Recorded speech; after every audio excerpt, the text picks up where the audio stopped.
off-season baseball gossip, free agent signings, managerial hirings, and trade rumors. The best part of baseball. The Hot Stove League. This story on Park Ridge Sports History. Hi, everyone. This is Will O'Toole welcoming you to another edition. And yes, we have just come out of October, last week being Halloween, and this being the completion of the first week in November as we head towards November. And of course, this is an exciting time in baseball because you have all of the MVP, the Rookie of the Year, the Cy Young, the Manager of the Year, and then that segues right around Thanksgiving. It used to be right around Thanksgiving, you got the MVP in both the National and the American. And they used to do a much better job in terms of marketing. One day it would be the American League MVP, the next day the NL, and just let that breathe and live with the baseball public. Now they just spew it out all at once. It's like, okay, we just got to get rid of this. Let's get rid of the paperwork and let's go on to winter break. And it's really a shame because of all the leagues, baseball really does it the best. And that is they really give special attention at the end of the year towards all the awards. Whereas you have the Super Bowl and it's like, the night before they shove down who's in the Hall of Fame or who just got elected. They sometimes do the NFL National Conference MVP, the AFC Conference Championship. With basketball, they do the MVP during the playoffs. It's kind of crazy. NHL kind of does it like baseball, but baseball has kind of ruined it in the last 10, 15 years where they just shove it down the proverbial sports fans' throat as if, well, we don't want to bother anybody with the baseball awards because we know that you're so engaged with football, both NFL and college and the NBA and the NHL that, you just won't appreciate all of these awards and everything that went involved in a great player's season to win the MVP. They've kind of ruined that. I wish they would take a step back, breathe a little bit, and allow the public to really consume who wins the MVP, because it is a big deal. Of all the awards, probably of the major sports, baseball is the most controversial when it comes to the MVP, because we have seen 1978, if you're a Yankee fan, you are still convinced that Guidry should have won both the MVP and the Cy Young. Most Red Sox fans will always love to tell you this: of the 46 home runs that Jim Rice hit that year, 29 either tied or put the Red Sox ahead to stay. And of course, he had a monster year that year. I think his total bases were the most since Joe DiMaggio. This is 1978 and all the rest of it. So you're always going to get those controversies. Plus, I know that there are many baseball fans who are convinced to this day that an MVP should not be the Cy Young Award winner. And we've seen how in 1968, you had Denny McLain and Bob Gibson cop both titles. Even Sandy Koufax, I believe, did it one year in 60. No, he didn't do it in 66. I got to take that back. But many times the Cy Young Award winner has been an MVP, and justifiably so.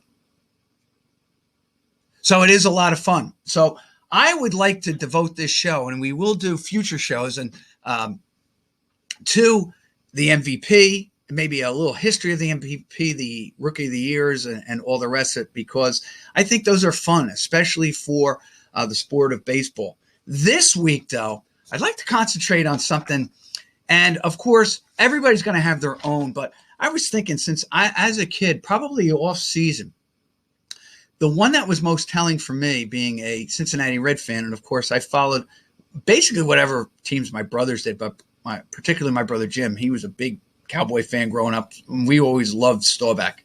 And then all of a sudden we got sick of the Cowboys. Well, he's always loved the Reds. And we have rooted for the Reds. Over the years, of course, because you get older and you just can't stay up with the box scores, you start to just follow baseball in general.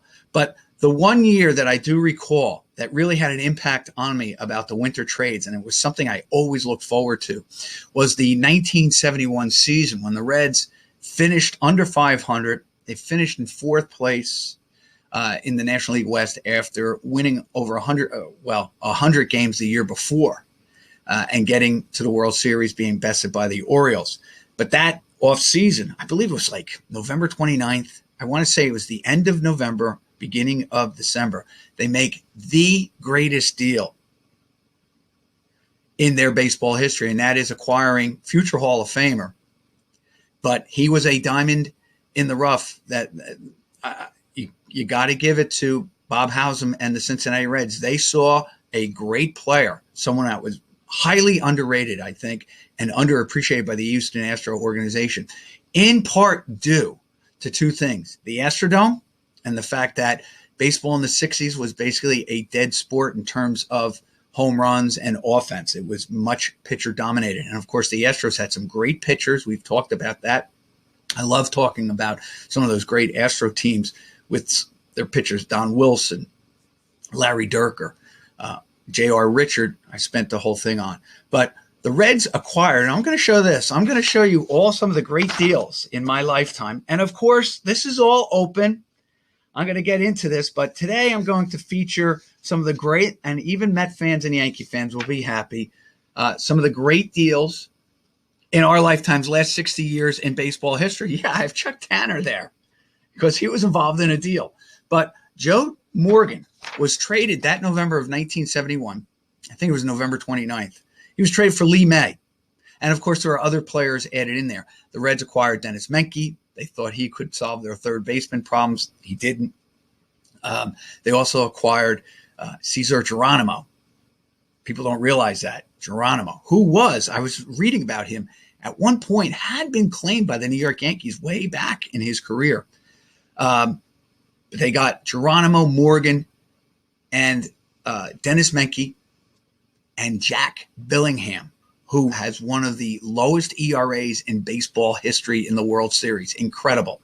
He really upped his game in the World Series. And they traded Lee May, Jimmy Stewart, Tommy Helms.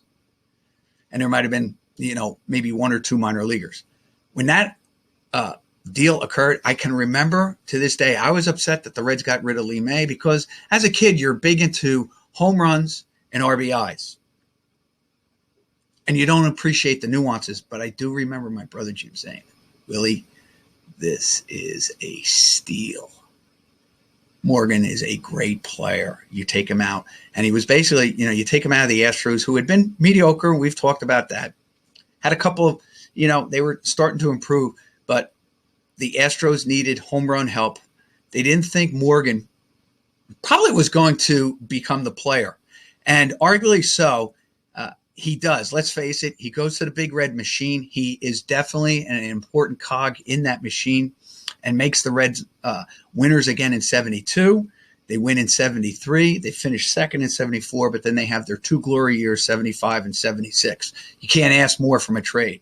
May, of course, stayed 2 years with the Astros, hit a bomb. He hit 29 home runs, I believe, his first year with the Astros, most of them in the Astrodome. And then, of course, he gets shuffled off to the Orioles, where he's very productive for Earl Weaver. Weaver knew exactly what he had there.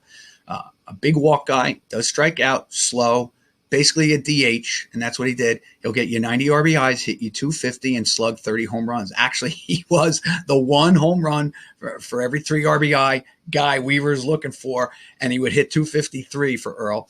And that means that his one hit every 4 at-bats would be a home run. Of any player, he probably was the quintessential Oriole of the Earl Weaver years in that respect. But anyway, Morgan came to the Reds. He's traded. Lee May, of course, is right here. I have his 1968 card. He had some great years for Cincinnati. He was a slugger. There's no question about it. He not only hit home runs in Crosley Field, which was a hitter's ballpark, but he also hit home runs in the Astrodome and Memorial Stadium in Baltimore, which was seen as a pitcher's park. And also Cincinnati, actually, Riverfront, those first years at Riverfront, it was more, it was actually, I think, tilted more towards the pitching than it was towards the offense. So this guy was a definite slugger. Unfortunately for May, he does play in the 79 World Series. I don't know whether he gets in the 83. He did have a great 70 series with the Reds, but the Reds looked at him this way. We can get faster, better defense, and a younger player or a guy coming in, and this is what Bob Hausum correctly assumed in Joe Morgan. if we just get him. And today, if you think about it, probably the steal of the century in a lot of ways in the last 60 years. I would argue that till I was purple in the face. Now, the Reds, and Haslam wasn't the general manager at the time, they do make one bad deal that does help the Orioles, and I hope I have that picture here. And, of course, that is, yes, the great Frank Robinson. And, of course, Frank Robinson. And my whole premise of this, the deal that really makes the team into a champion. And, of course, you're going to find quite a few players and all the rest of them. And this is not just limited to the pictures I have here, but it's others as well. And Frank Robinson probably is the most significant move in Oriole history. 586 lifetime home runs, of course, the first black manager. It's interesting. The first black player in baseball, Jackie Robinson. The first black manager, Frank Robinson. It's kind of interesting with the name of Robinson. And Frank not only goes to the Orioles in the winter of 65, he's traded for Milt Pappas. I didn't get a picture of Milt Pappas because he basically he kind of washed out for the Reds. He really has his moment with the Cubs when he comes within a pitch of pitching a perfect game against the Padres, winds up with a no-hitter, and argues to this day with the umpire behind the plate. Pappas was not a bad player, but I think the Reds kind of got, I shouldn't say they got damaged goods, but Pappas did get hurt with the Orioles. Remember that they had Wally Bunker, Jim Palmer, and Milt Pappas, quite a bit of talent there. And some of them came down with some bad sore arms. Palmer does recover. Bunker never really did. And Pappas really was a productive pitcher. Certainly not in the league of Palmer, but he would be a very useful third and fourth pitcher today. He would be a valuable commodity today. And he was then. The problem with Pappas was that he always was either traded to teams that were just mediocre and came off like the Orioles, who were just about there and going to start to dominate. So you kind of have that retread kind of reputation with him. I do think he finishes over 500, went over 120 games, I think. And probably I remember him most with the Cubs, particularly with that near perfect game against the Padres, and of course with the Braves. But Robinson, of course, goes on to win the Triple Crown. And it's wild. They didn't have a Triple Crown winner in eon. Well, actually, since Mickey Mantle, about 10, 12 years earlier. But when I was a kid, the Triple Crown, winning that was just, wow, it was never heard of. And yet, in my lifetime, I've had 3 Triple Crown winners with Cabrera, Yaz, and Robinson just in the American League.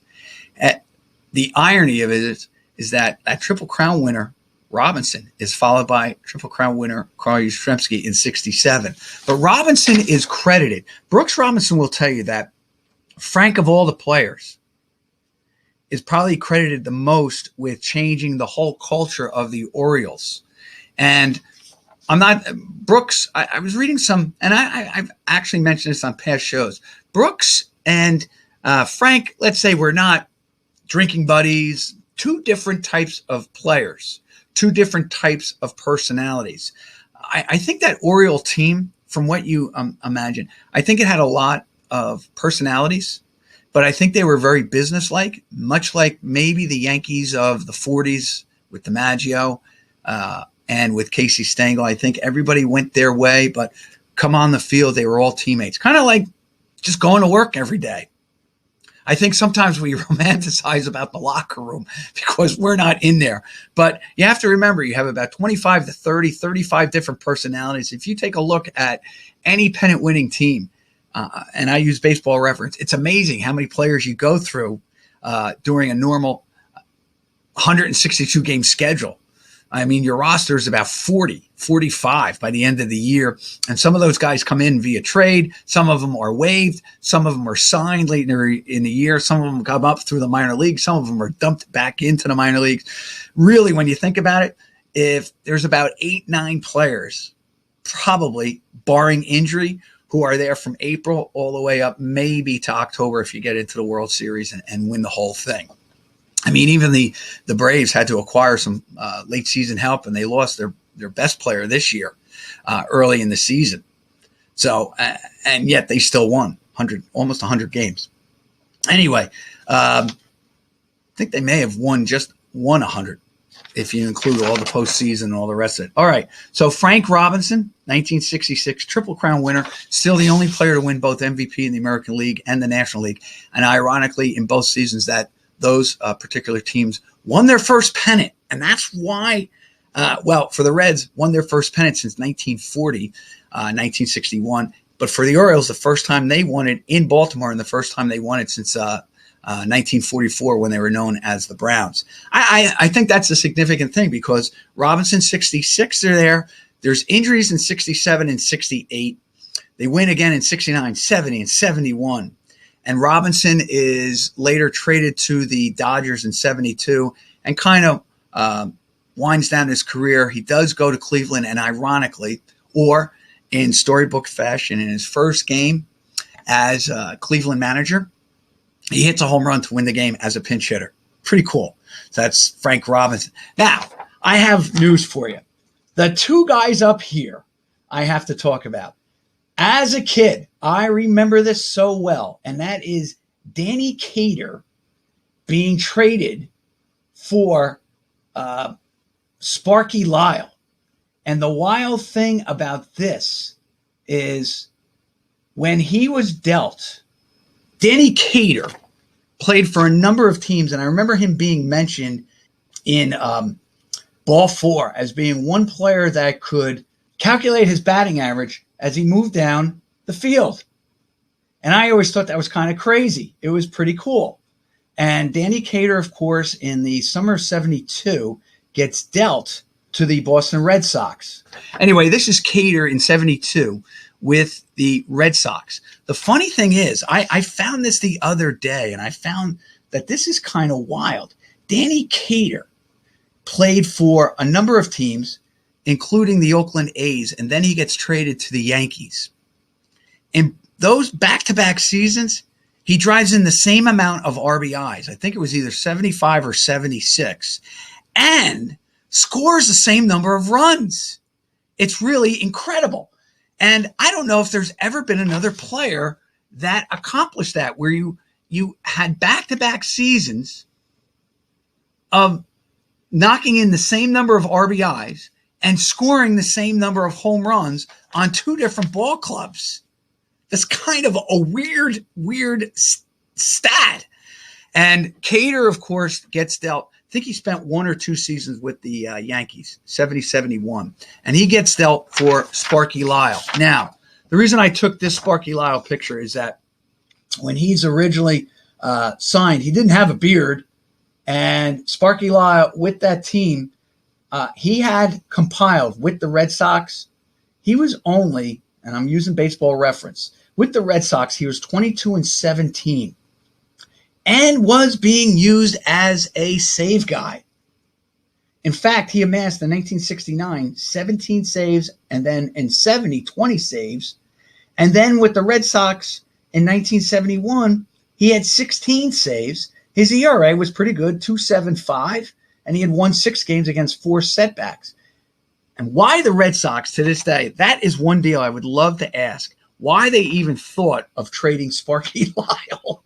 Not only is he a lefty, but ready for this, when he went to the Yankees, it's that Bill James age that everybody loves to talk about. He's age 27. He is age 27.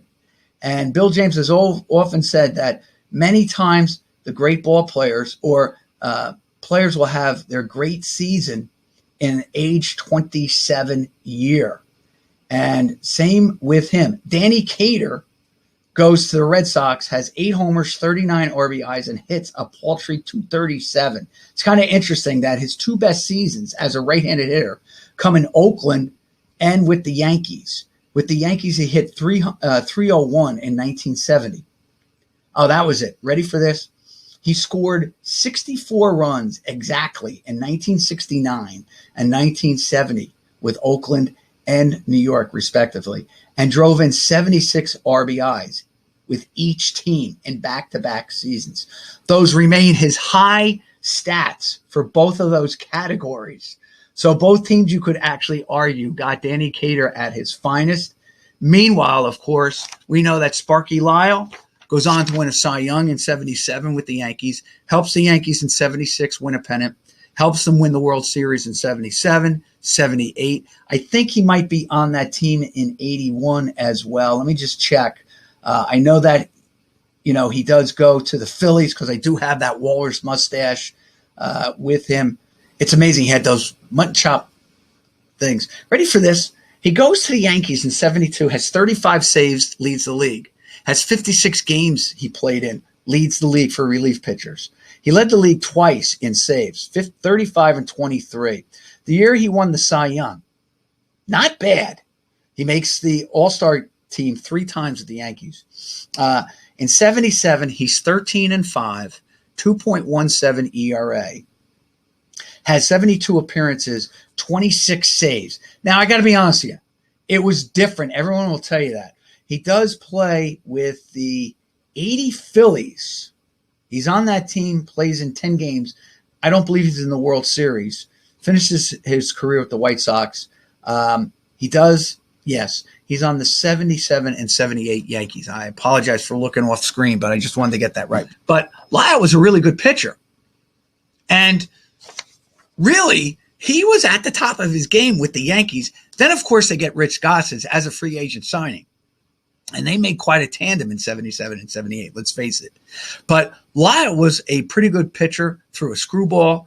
I don't know why he's not regarded more by Yankee fans in a lot of ways as a guy that they look to as maybe one of the guys that helped cement those 70 teams. I know, too often you have to say it's Munson and Jackson. And, of course, the free agent acquisition of Gossage and maybe even Catfish Hunter. But he was really at the beginning there.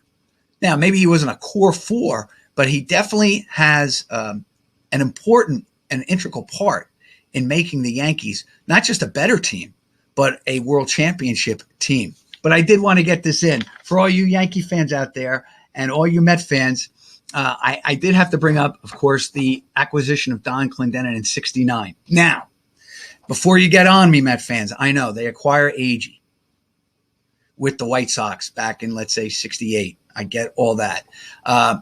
They acquire in 73, prior to the 73 season, I think 72, they get Felix Millan and George Stone from the Atlanta Braves for Buzz Capra, which helps them win in 73. They go nowhere without George Stone's 12 wins. But I really think Don Clendenon, who was the MVP in the World Series in 1969 with 3 bombs, although probably you could argue it should have been Jerry Kuzma with 2 wins and a stellar ERA. But Clendenon joins the Mets in June of 69 and kind of solves a platoon at first base. He and Eddie Kranepool, I'm going to put these guys up because these are just great, great baseball cards. Don Clendenon, of course, played with the Pirates. He played with the Expos. He had been sent to the Expos as part of the draft. And then the Mets acquire him. And he comes to the New York Mets. And really, in 1.5 seasons, I think he gave the Mets 13 home runs in 69. And he bangs out 22 in 1970 and lasts with them until 1971. But you got to remember that Clendenon was a monster, a guy, 6'6". He was basically on the other side of his career when the Mets acquired him. It was a big deal because the Mets did definitely need his power, that extra pop in the lineup. And, of course, he did his most damage against the Orioles and Earl Weaver's team with the 3 home runs. And actually, interestingly enough, I know the Met fans know this, Little Al Weiss was also acquired from the White Sox along with Agee. And, of course, he hits a home run, one of, I think, 5 he hit in his whole career. That's how you know it's magical and it's miraculous. When a guy like Al Weiss hits a home run in the World Series that helps you beat the other team. It wasn't like it was 10-0 and he hits a garbage pitch by some guy with 2 outs in the ninth and said, let's see. I don't want to embarrass this team too much. No, Weiss hit a big home run that gives the Mets some extra bounce, a little bit of more air between them and the Baltimore Orioles in a decisive game. So Weiss came over along with Agee in that deal. And of course, the Mets don't win it without Agee's great catches. I get all that. But Don Clendenin had a pretty good career. I think what happened with Clendenin is this. The Pirates had some monster hitters in the 60s and 70s.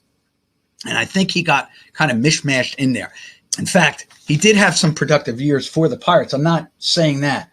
What I am saying is that he probably could have, had he played with a different team his whole career, it would have been interesting because Clendenin, ready for this, he hits 15 homers with the Pirates in 63, played 154 games, 12, 14, has a big year with 28 in 1966, the year that Clemente won the MVP, has 13, 17, and 13 and 17. So he's basically a line drive hitter. Don't forget, I know that there were certain parts of Forbes Field that were not conducive to right-handed hitters. I know Kiner had some monster years there. I get all that. But he was basically like a line drive hitter. Comes to the Mets in 69, hits 12.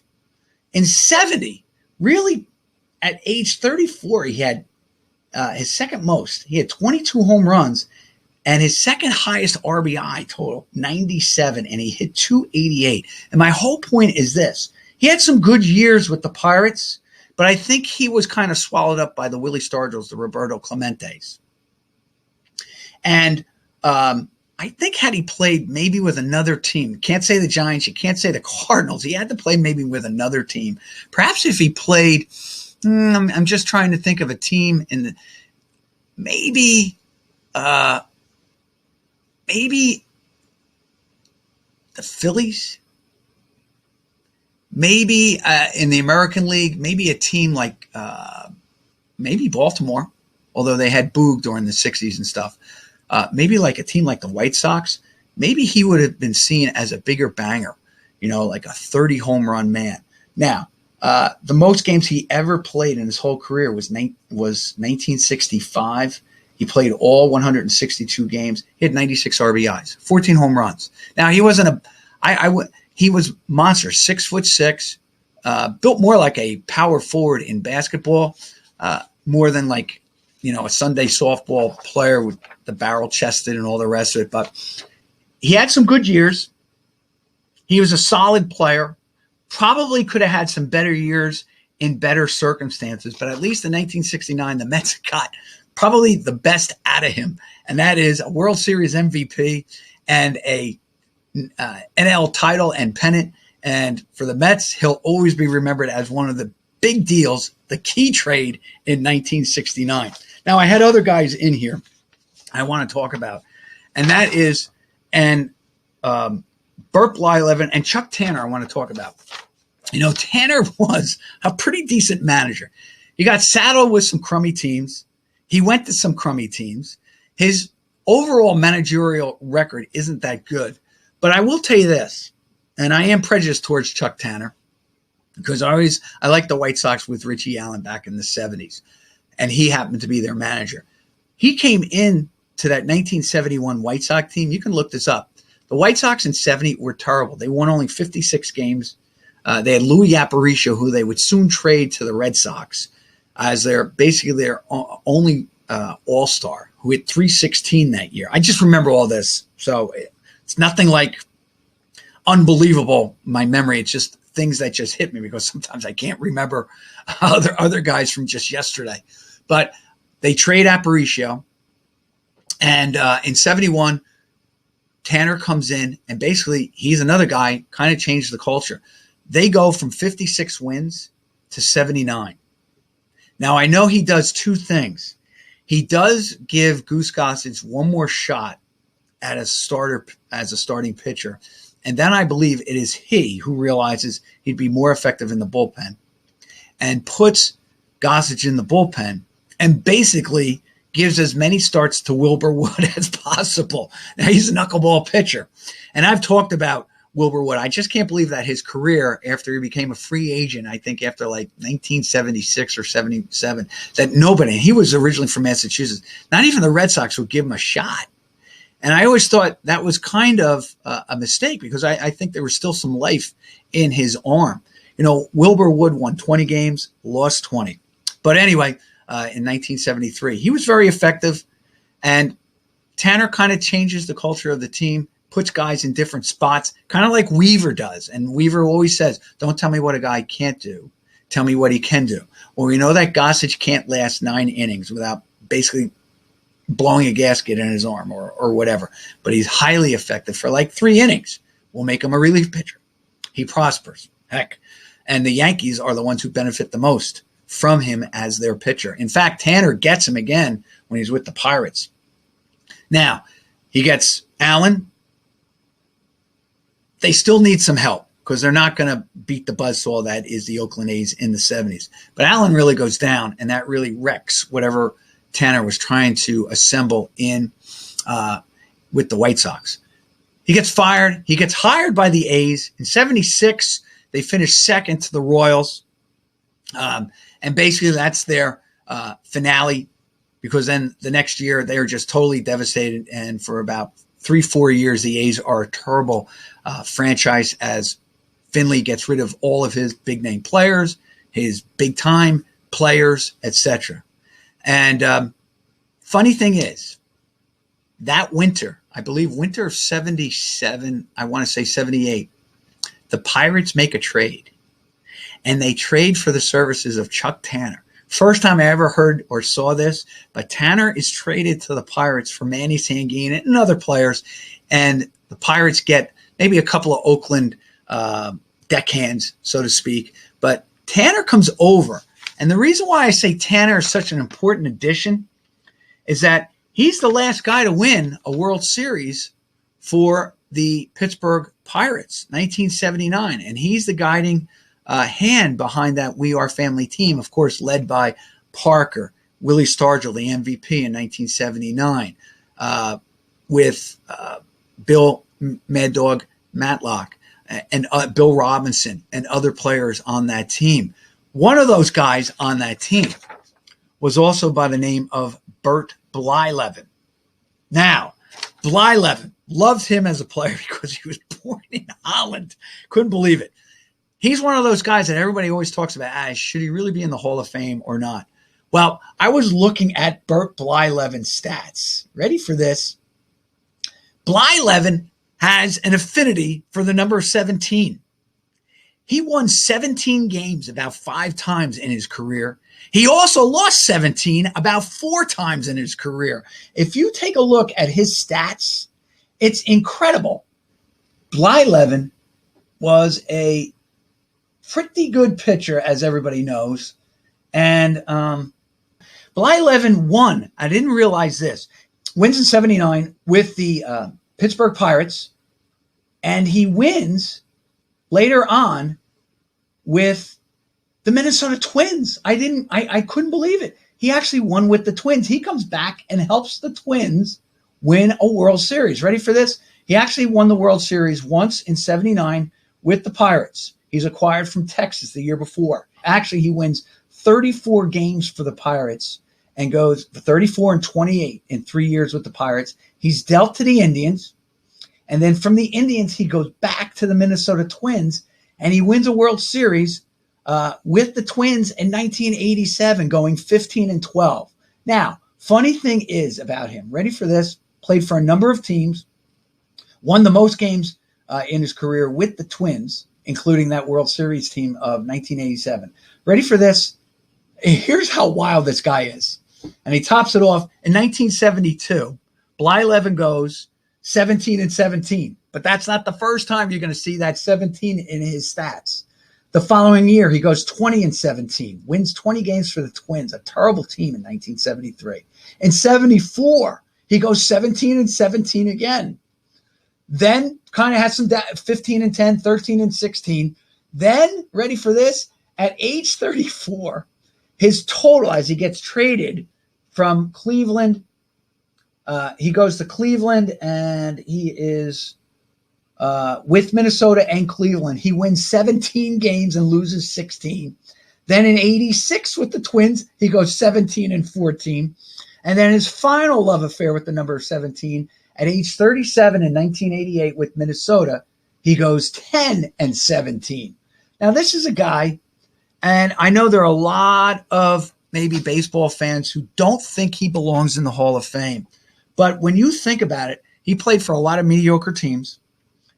He does win 287 games. And you can say, well, it's aggregate. He kind of built it up over the time. His Baseball Reference 162 game schedule would be that he's 14-12. That's not really that bad considering that he played with not many good Minnesota Twins teams. He gets traded to the Cleveland Indians. He does get to play for the Pittsburgh Pirates in 79. And in 79, he's a huge deal for the Pirates. He goes 12-5, 3.6 ERA. But the thing is, he wins a huge game in the World Series that year. I think he wins Game 5 to let's say, give the Pirates hope. And I think he does that on like 2 days rest, if I do believe. Now, in the World Series, he actually goes 5-1 overall in the playoffs. And in 79, he beats both Cincinnati and Baltimore. So he goes 2-0. His ERA, 1.00 against the Reds, 1.80 against the Orioles, and he played in 2 games that year. He actually pitched 19 innings in postseason that year. So he was pretty darn valuable. Actually, he doesn't go 12-5. He goes 14-5 for the Pirates. So he's a big-time deal. Danny Murta, I just wanted to get a picture of him just to remind myself of this. I want to talk about Murta because, he won 6 times. He won 90 games for the Pittsburgh Pirates and 2 World Championships, 60 and 71. The Pirates haven't done anything. 21, going on 42 years, right? I just pointed out 2 guys, one via trade. They're both actually from Pennsylvania. I didn't realize this, and I'm wondering if there's something to do there, that maybe they should only hire managers from Pennsylvania, and it kind of gives them that Pittsburgh feel, that Pennsylvania feel. Those 3 World Series titles were won by those 2 gentlemen, and very similar in a lot of ways. Neither one really gets quite the attention they should. I think Murta really does deserve because, the Pirates were a moribund franchise for many years, always in last place. We've done that from 27 all the way to 60. They were never in the playoff hunt or in the postseason hunt or in the pennant chase. All right. They had a couple of decent players, Ralph Kiner, Bob Friend, but it's Danny Murta, one of the big additions he gets, but it's not via trade. It's basically plucked off the Dodger lineup was Roberto Clemente. And he himself probably helps really make that Pirate team into an unbelievable franchise. I would like to keep this up maybe for future. Of course, the big deal for Cardinal fans is the Lou Brock for Ernie Broglio. And I have them both as Cardinals in this picture. Brock, we've done a nice, we did a show on Brock after he passed last year about his career, both with the Cubs and with the Cardinals. And of course, for his sake, it was great that he got traded to the Cardinals because he's on the 64, 67, and 68 team.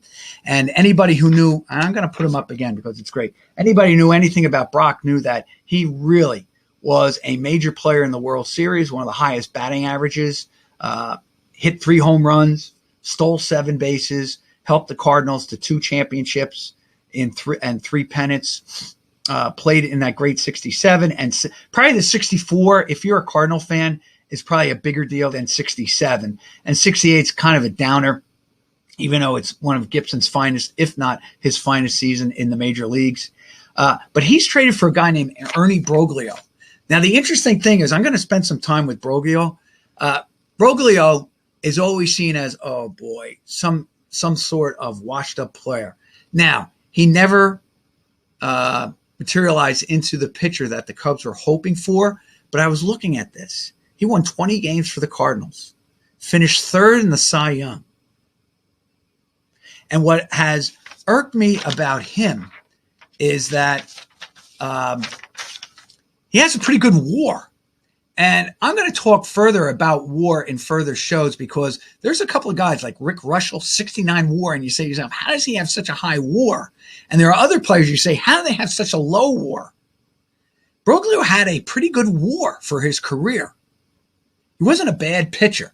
It's just that he has always been cursed with the fact he's traded for a future Hall of Famer in Lou Brock, and Brock made those Cardinals go.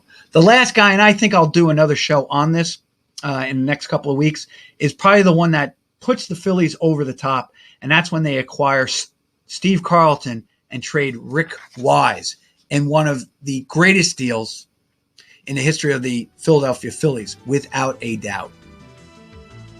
This is Will O'Toole, hoping you enjoyed our Hot Stove League Part 1, because we're going to come back and revisit this as the cold sets in and fall turns into winter.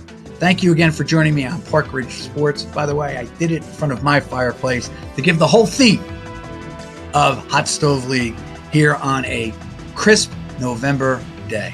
Thank you for joining me.